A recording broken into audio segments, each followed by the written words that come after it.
As for Bliss, though, it's a chance to reclaim the throne and hopefully upset the narrative. Yeah, absolutely. They want to. Both these teams want to come out aggressive in game one. You don't want to have that a passive affair to the start of the series. So straight away, we already see Shownfire running in the jungle, wants to get some vision down, but also can play the fake ward. So now all of a sudden, Kevy's like, okay, if he's warded my buff, I need to be considered about that because I really don't want to get my pathing tracked in the early game if I lose priority in the solo lanes, because that's when Shownfire really walks in and wants to fight Kevy. It's beautiful. Well, I said, and just how aggressive they will be from the very get-go. You mentioned how quick Zyra can be. Obviously, Fiddlesticks is going to be clearing fairly quick as well, whilst also being incredibly healthy. But I'm curious to sort of see just how active they both want to be before level 6. Most likely, we're just going to see Shern do the classic, clear base, clear grubs. He just wants to always be there. I think the grubs are going to be really important this series. Don't see lane swaps coming out of either side, so I expect to see, the bot lane of Ground Zero get the priority because, Ashe and Braum, extremely strong level 1, especially when they can, meet the wave before the enemy bot lane is. We see Aldork being out of position here, so this could really cost this priority on the bot side. And I think Lemus is going to be the key player this game particularly because we saw what he was doing on those Ashe areas in the last time these two teams faced up. So now there is a lot more mobile targets this time. I think we're going to see a lot more aggression, Skinny. Even easier, yeah. Basically, it was used off cooldown, wasn't it, right? It wasn't a case of just need to hold it for my own 2v2. I'm chucking it out mid, cross-map arrow, chucking it out top lane. Gank is successful, and the arrow just secures it. So really looking for another impactful performance from the Ashe. And I think there's obviously another big discussion, right, about how the Ashe and Braum have really risen to fruition. So strong in locking you down, but just anticipating, hey, Bliss, if you want to go dive, you've got to get through us. And that's exactly what Aladoric wants to try and do. Jumps in with a flash Zenith Blade, instantly receives the cleanse to get out of it from Lemus. But that's what we like, right? A level 2 rush and instantly pouncing. Yeah, this is just really nice by Bliss's bot lane. Violet keeping that passive stacked up so he has all that attack speed, being able to match up to, Ashe's early game push, and the fact that Aldoric goes for that trade early on with the Aftershock, just to buy a bit of time. Violet wasn't trading there the whole time. He was just hitting the minions and getting pushed because level 2 is all that matters. So all of a sudden they traded the cleanse for the flash. Aldoric with the Hex Flash has the potential to find that re-engage onto Lemus now. Certainly does. It's going to be holding down that bush and making sure that going to be very hard then for Ground Zero to step up on that one. Obviously, another important matchup to keep our eyes on is this mid lane. And this is really where Fido reasserted himself as, yeah, my form is back. And it's going to be very hard to try and make me that weak link. And usually speaking, Hayri would play the Yone into the Corki, into the Tristana. He would lose early, get that first item, hit those tier 2 boots, and then start to gain control of the lane. And I'm really curious to see if he can emulate that performance again tonight. We already see Kevy going towards the mid lane scheme. This is one of the strengths of the Zyra jungler. You clear so fast, you have downtime before the crab is spawning. So Kane is walk into these lanes and do a bit of harass. We already see Harry with the potion advantage over Fido. Does have the shield against the blade. Already has the potion as well, so a lot happening, but Violet's under a lot of trouble right now. Cops the Ignite, burns double summoners to try and run away from that one and really keep himself as topped up and healthy as he can be. But you have to wonder how that's all gone away because they had so much lane control before. Yeah, very curious to how that one went down because, Kurak and Lemus still both had double flashes here, so could be the potential 2v3 happening here inside the creep wave. Both members of the Bliss bot lane are very low skimmy. Yeah, Bliss bot lane are looking to try and bait, but Kevy tries to stun it up and lock them all down. So there's going to be Kurak falling for first blood. Bliss are rewarded for all their hard work, really making sure that they start off strong here. Yeah, and it's going to push out these waves. Shownfire doing the classic. He recognized where Kevy started, so he's going to steal away his Raptor respawn. A very nice pickup for him. Going to get the golems as well, so this is really nice for him on the top side. Kevy kind of forced into impacting this bot lane. While he does get that kill and experience on the wave, not ideal for him, right? He's going to be down some experience in the jungle, but this is a 5v5 game, so sometimes you do need to pull yourself out of that, MMORPG gameplay of clearing the jungle and helping your team. Well, that's it. I'm sure whilst he was really hoping to become the star of the show in the jungle, outclear the speed of this Fiddlesticks, no doubt there's been a lot of comms to say, please help us in bot lane. Incredibly volatile. Let's see if we can try and burn some flashes because theirs are still up and available. So first blood going their way, fresh of a reset. Both Kedi and Aladoric redeploy onto the map and head straight towards the bottom half of the river where there are already 3 wards favoring them. They know exactly what's happening here and they're not afraid to invade. Yeah, so Kevy recognizes that his camps are gone, right? So he needs to re-invade the spot side. Shern was parting for his golems, but recognizes that all of a sudden, oh, my camp's being contested. That's not allowed. I'm Shownfire. I get all my camps. But it's already gone, Skimmy. He's too slow. So all of a sudden, well, he does get that one camp lead. We do see them walking in deeper. They are spotted on the Hawk shot, so probably not going to be a steal away. Just maybe force Shownfire to use the smite on the camp, but he's completely fine with that. Yeah, gonna be very content with that one. And so far, it's the case of Ground Zero. Well, we're just gonna lane flip them. We're gonna play towards the top half of the map. Kirak already parving there through the river. Limes going for the lane gank. They sub out Tien, who's gonna still have his TP available for him, and can then decide, you know what, do I run to bot lane and TP back up top? We'll figure out in just a second, because 10 seconds away are the grubs, and we know just how much Ground Zero like to go for this one. So it makes a lot of sense that they're trying to initiate this flip already. And this was, you know, what we saw Antic doing so many times against Bliss, right? They would just flip and secure their jungle, the grubs, with the numbers advantage. And we already see the fact that Bliss had the priority on the bot side, went back to the bot side because they needed to get the camps for Kevy there. And, you know, the fact that he's on the bot side of the map while these grubs are spawning is just going to mean it's a trade scheme, right? They cannot contest these grubs anymore. It's just going to go the way of Fire. Crab is going to be his as well, so that will be level 6 to the Fiddlesticks, which is so important for this map state of Ground Zero. The fact that it is split and there is some threat happening from the jungle being missing on the map. Well, it is, the nice thing is that it is tracked, right? Because, you know, the map is split, so you should know where Fire is, but here's a dive. Here is the dive. Let's try and get a punishment. Let's try and get a bit of a trade going off in our favor. Tien is copping the world and more right now, and it gets subbed out to Violet in the end too, with the tower completely ramped up. Nearly took them all down low, but not low enough to claim a kill. So Grub secured by Ground Zero. Now becomes a battle between the two 2v2s as to who can get more turret plates. Yeah, and they Bliss needs to do a really good job at defending the you know, the counterplay of Shern on the top side right now. They're going to get the dragon, but obviously Shern is going to walk in, steal away the golems, and, you know, wants to play for those raptors as well. It's all about, you know, cycling and protecting, and then we're just going to see Ground Zero constantly playing aggressive, playing to their side, and while we are seeing this tiny gold lead right now being built up, it's going to come back towards Ground Zero because there's more standing gold left for them on the map. That there certainly is. Unable to try and equalize it just yet, but you can see that Bipemper is keen for a fight here in the mid lane. There is the Fate Seal flashed away from Fido, flashing to try and live as long as he can. But Bio still in mini, whittles him down. Kevy flashing forward, drops the plants, and the 3-man gank is successful again. It worked in bot lane, now it's worked to mid. It's a perfect start, 3-0. And we see Bio walking back up. He doesn't have vision of Shern. Shern now spots him out on the, you know, the Trinket Ward, the passive. So he does want to go for this one. He can find the skill on the Bio, but this is the Mega bar being extremely full, and I don't think he's going to be able to kill him before that one does pop off skimming.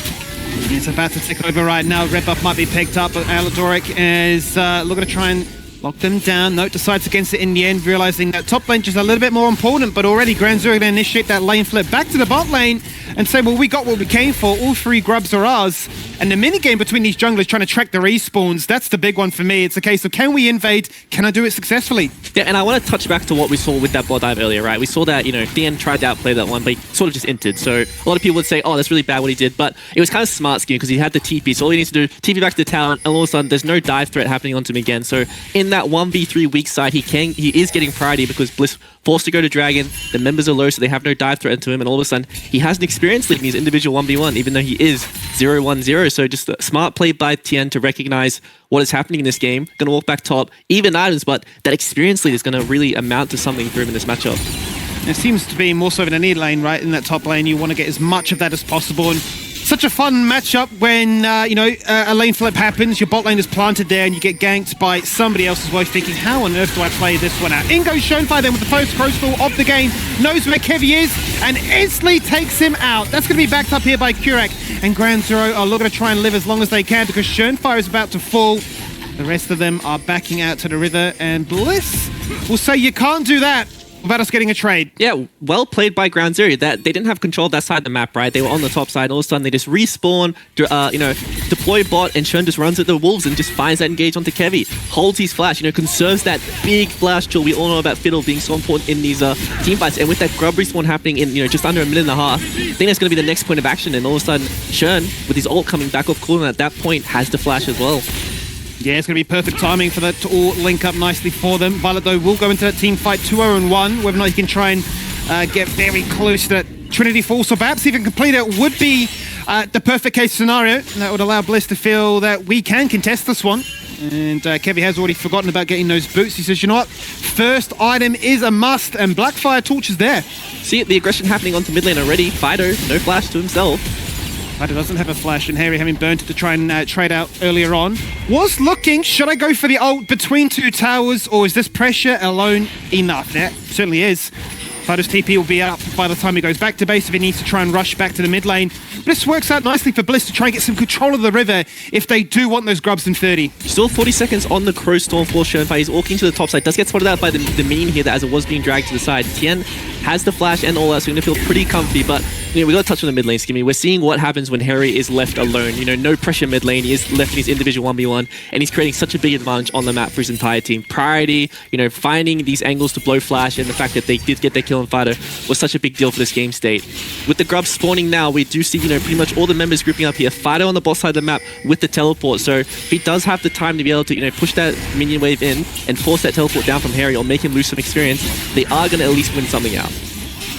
Well, Bliss been aggressive, started off in the mid lane, get control of that one, and haven't sacrificed this Dragon Pit, or rather the Baron Pit, ever since. Correct, trying to wrestle his way in. Limus in hot support as Shernfire just waiting for the right angle. Wayne gonna hit this Crow Storm, and that's the perfect time, Tally. He jumps in, locks down 3 members, gets sucked away then by the Fate Sealed, and it's a double kill then that Bio picks up as a result. This Gnar is a menace. The XP difference, completely forget about it. Yeah, absolutely just out the window, Skimmy. Doesn't matter anymore because now Bio is winning this top side of the map. But very curious play by Groundzero. Recognize what's happening on the map. We see Fido on the bot lane farming. We see Tien on the top lane. Recalling, not participating in this fight, but they're still positioning to contest this objective. And Shernfire goes in on this outnumbered team fight. Even though he does find a really nice engage, he doesn't have the damage to kill these people, especially when they have the cleanse, the flash to get out of these fights. And it's such a big swing for Bliss. And all of a sudden we have that almost 2,000 gold lead and just map pressure all going in the pocket of Bliss right now.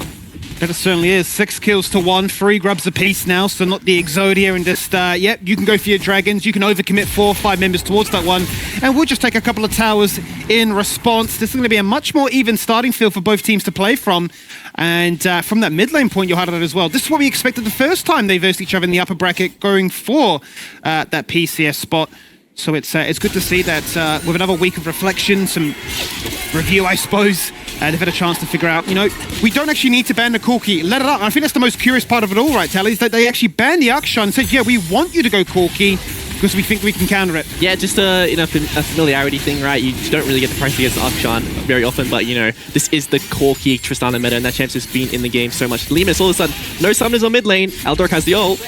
What can he do? Because Limus' ult is about 5 seconds away. He's got nothing otherwise, and Eldork's going to lock him in place. The stun is not enough. The slow is there. The damage is picked up, and Violet now 3-0-2. Trinity Falls must be there on that next base. Whereas Groundzero saying, well, we've got to attend to these lanes. We need to get some extra gold on the map because right now we're not losing. We're not winning fights, rather. I think, the big difference we're noticing right now, Skim, is the fact that Eldork has, finally woken up. He's, I am inevitable. He's pulling out his Thanos glove and he's saying, guys, remember, I am the best support in this region for a reason. And we just see him completely dominating this game. Everywhere he goes, we're seeing the teamwork, especially from Bliss. Eldork pairing up with Kevin, moving around the map, securing the camp, securing the objectives, diving these towers.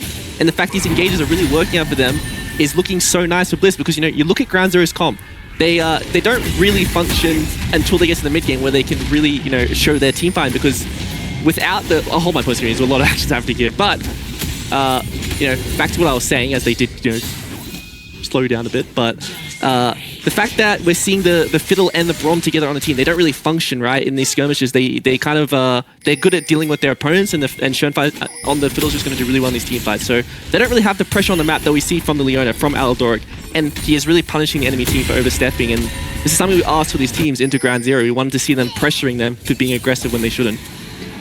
What if it actually materializes anything more than just that pressure as a standalone factor? Because we've seen Groundzero fall behind in the past, but they've managed to bring it back. Despite being down tens of thousands of gold, they found a way to remain viable. And obviously in that occasion, it was a brand that really allowed them to punish the fact that Team Bliss had a dive composition. And whilst the Fiddlesticks can certainly emulate that a lot later on, as you already mentioned there, they do need that ramp up time. And so far, Bliss aren't allowing that to happen. Biopanther gets aggressive, holds down Tien, keeps him in check. Fido's forced to split push because he can no longer interact with Harry, and Bliss are the ones saying, well, we'll do the objectives, and it's up to you to decide what you want to trade for that. Yeah, this is just nice by Harry. He doesn't have the TP, but he groups up, has that wave window, so even though Fido has some free time with the tower, not going to get it in that one wave, and we do see the all-out from Tien going onto Bio, but just the trade of, not even the ult coming out of Bio, just the Mega Gnar coming out of him, so he's just going to walk that one off, but I just think that, even though we are seeing a lot of pressure from Bliss right now, all of a sudden the gold lead has swung back in favor of Groundzero, Skimmy, and this is just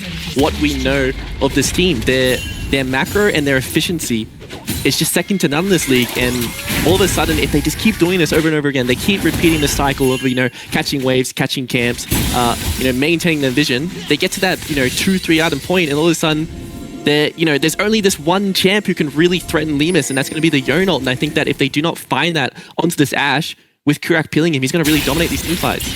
Yeah, that Brom Shield's going to be really, really vital. Absolutely important for them to try and deny a lot of these crucial skill shots from landing and allowing Bliss to run away with things. Because as you rightly mentioned, yeah, Bliss have said, we've got a dive comp, we want to group up, we want to try and force the fight. GroundZero said, not interested, we'll split push. And they're winning. They do macro better than everybody else. And they might look to pick somebody else off. Shunfai's dead in the jungle for 30 now, as he tried to link up with the rest of his team, but Bio on a fantastic flank checks him out, and with the true shot barrage, makes light work of him. And, this is what we're seeing every single time. Bliss members group up, GroundZero members push side. So Bio groups up, kills Shern, but, the entire time Fido has pushed away on top side. So their only answer is, grouping up mid and finding these picks, finding these fights, because they just keep, losing priority on the side lane, even though you would think that the Bliss members who are stronger than Nah, the Yone, so much stronger on the side lanes, would maintain their priority. They don't really need to, right? They're the stronger on the map, and all they need to do is find Shern, because the moment this Fiddlesticks goes down, there's no map pressure for the side of GroundZero, there's no gank pressure. Even if the Ashe arrow does go out, there's no follow-up for that. I think that's the concern right now, is that, whilst we're spending all this time grouped up as a team, looking to try and find you, easy said than done. GroundZero obviously being very meticulous in their timing, their vision control, and their ability to say, well, we can take a stab in the dark and push out this lane, because who's going to respond to us? 3 members are there, they're going to go for this Drake, they're going to go for that Herald, whatever it may be. But it's a risky game, because it has allowed Bliss to find a 3-0 carry in the top half of the map and a 3-0 in the bottom half of the map, and they both obviously scale so well.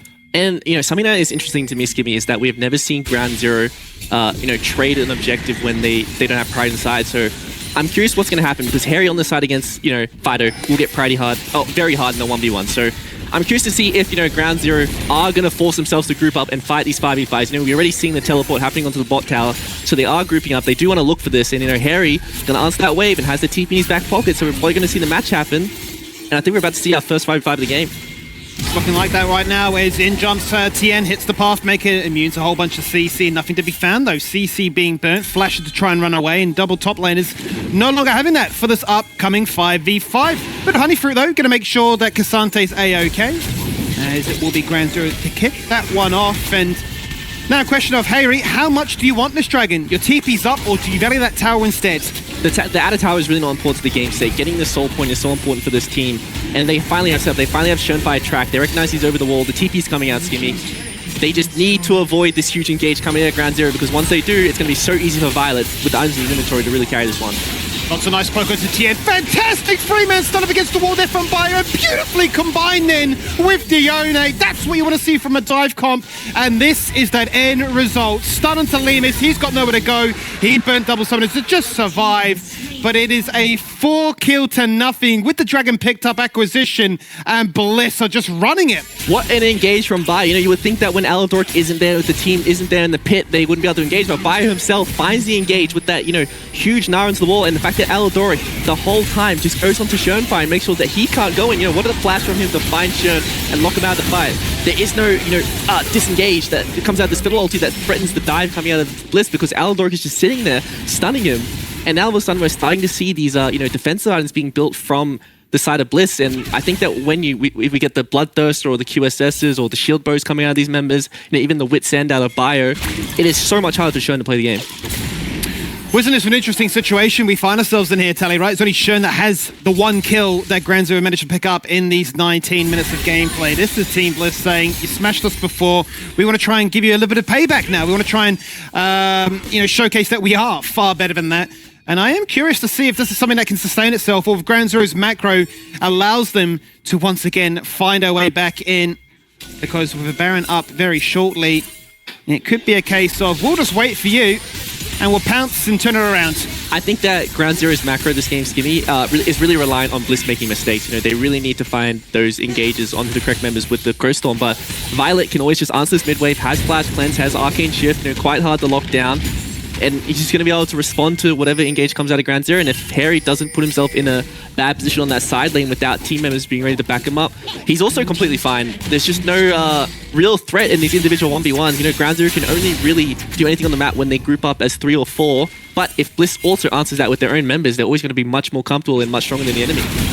They certainly are, as Later wants to try and get the jumper to Kurek, but he nicely flashes out of that solar flare from the Leona.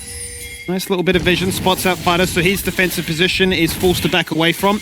But I think above all else, Tally, for me, is the fact that you got 4-0 is Violet on this Ezreal, Violet. but it's Lemus who actually matches him with those 2 items. Violet almost got caught out there with the overstep, but Shern doesn't want to go for him because he recognized that he has the cleanse. But yeah, you're talking about the item spikes happening right now.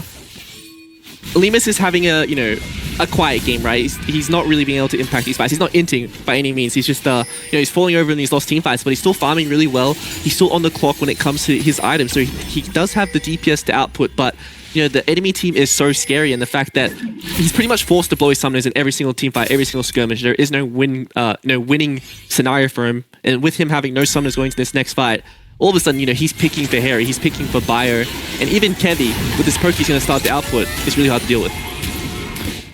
Well, let's see then what Ground Zero can do from a losing position. It's only 4K, that's about where Bliss find themselves up on.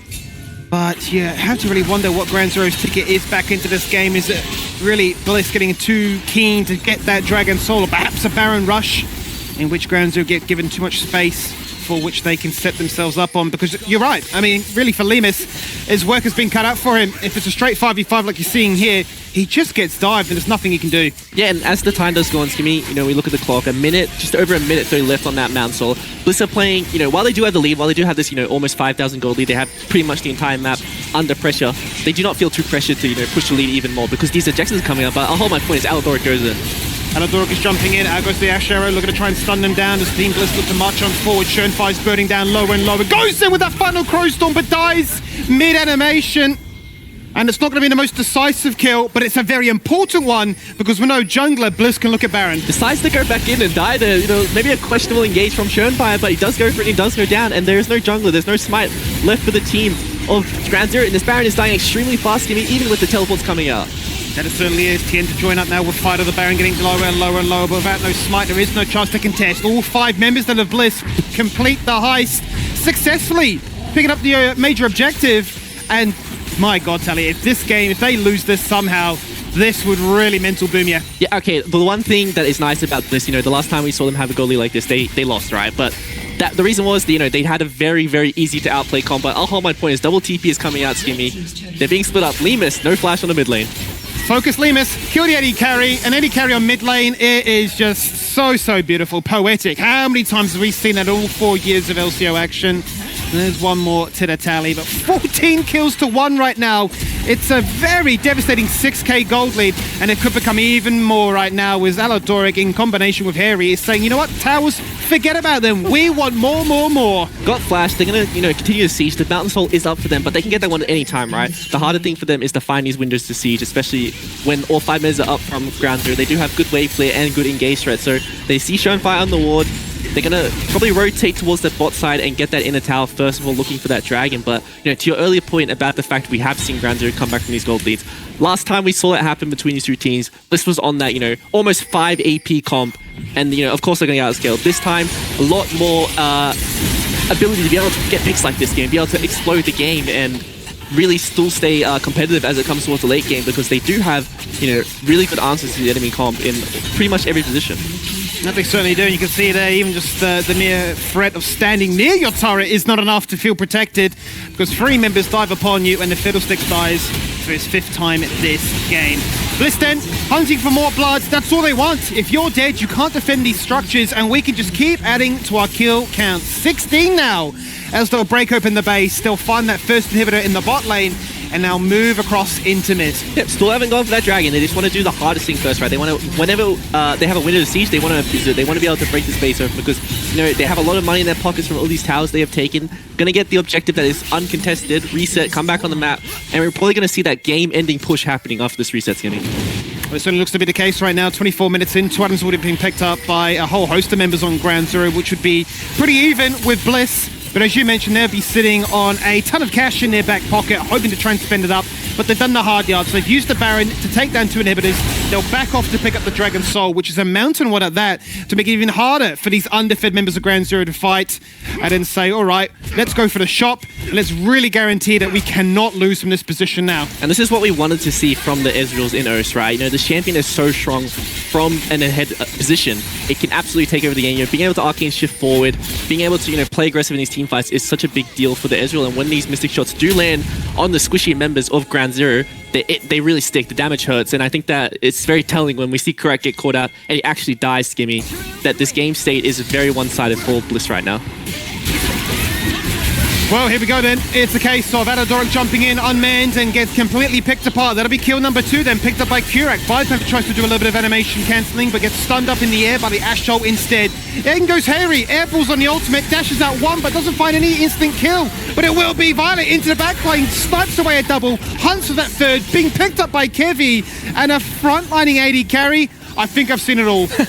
Very, very nice. You know, Albor doing the classic head too far ahead of his team because he has that 15% out of combat move speed from the Warmogs. He kind of speeds himself into the enemy jungle, gets caught, but the rest of Bliss shows up and wallet gaps the enemy team, slaps them in the face with all the money they have, and it's going to be the push, you know, that's going to secure that first game, Skimmy, and this is going to feel so good for the side of Bliss. They finally pick up a win against, you know, Ground Zero, and we finally see this team lose their first game of the split, Skimmy. That it certainly is. 8 weeks of gameplay and Bliss have finally broken the armor, the impenetrable armor that is known as Ground Zero. No longer 19-0, it's 19-1. That must feel so vindicating for Bliss. Not only the fact that they won the game, but the fashion in which they did it, Tally. Yeah, what a performance out of Bliss, and I just think it's really, really nice to see that they stuck to their guns and they're just like, all right, guys, it was our gameplay the problem, not the draft. They went back for the, you know, the Yone in the mid lane, and Harry looked so good this game alongside the rest of his team.